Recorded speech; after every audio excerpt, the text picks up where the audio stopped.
কোয়ারা মানেই টুকিটাকি প্রশ্নের বাস্তব অভিজ্ঞতা সম্পন্ন আলোচনা নিয়ে শেখা।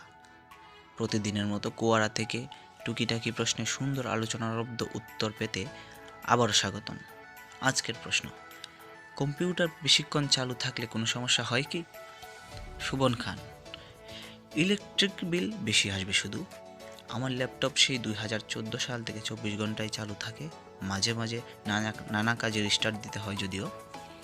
বর্তমানে এটি টানা 5 দিন ধরে চলছে রিস্টার্ট ছাড়া। নিচে আপ টাইম দেখুন। তাছাড়া ওয়েবসাইট যে কম্পিউটারে হোস্ট করা হয় বা সার্ভার হিসেবে যে কম্পিউটার ব্যবহার করা হয় তা মাসের পর মাস চালু থাকে একটানা।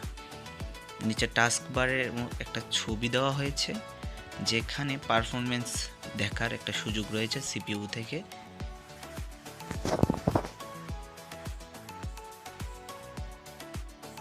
ছবিটা নিশ্চয়ই আপনারা দেখতে পাচ্ছেন, টাস্ক বারের একটা ছবি, যার মাধ্যমে উনি বুঝিয়েছেন যে সিপিইউ এর পারফরমেন্সে দেখার মাধ্যমে বোঝাই যাচ্ছে যে কম্পিউটারে তেমন কোনো ক্ষতি হয় না।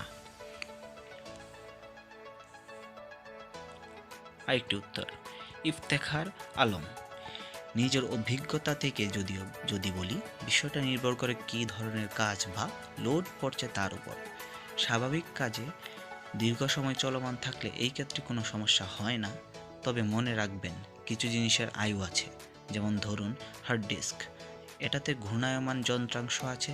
দীর্ঘ সময় চলমানে যদি হার্ড ডিস্কে খুব বেশি চাপ না পড়ে তবে হার্ড ডিস্কের বেশি দিন টিকে। অতিরিক্ত চাপে অনেক সময় হার্ড ডিস্কের কিছু সেক্টর অব্যবহারযোগ্য হয়ে পড়ে, বিশেষত যখন টানা দীর্ঘদিন ধরে সার্ভার বা টরেন্ট ডাউনলোডের সার্ভার হিসেবে ব্যবহার করে। তবে এটা আমি বলবো হার্ড ডিস্কের মেকানিজমের কারণে অদ্ভুত ব্যাপার, এরকম কিছু বিষয় হতে পারে। ব্যবহারের উপর নির্ভর করে এই হার্ড ডিস্কের আয়ু নির্ভর করে। এছাড়া অন্য কোনো যন্ত্রাংশের ক্ষেত্রে কোনো ধরনের এরকম সমস্যার সম্মুখীন কখনো হইনি। কুতুব উদ্দিন, না হবে না, কম্পিউটার দিনে অন্তত একবার খুলুন। কম্পিউটার যত বেশি চালাবেন ততই এর পারফরমেন্স ভালো হবে। মোহাম্মদ সাইদুল, কোনো সমস্যা হয় না,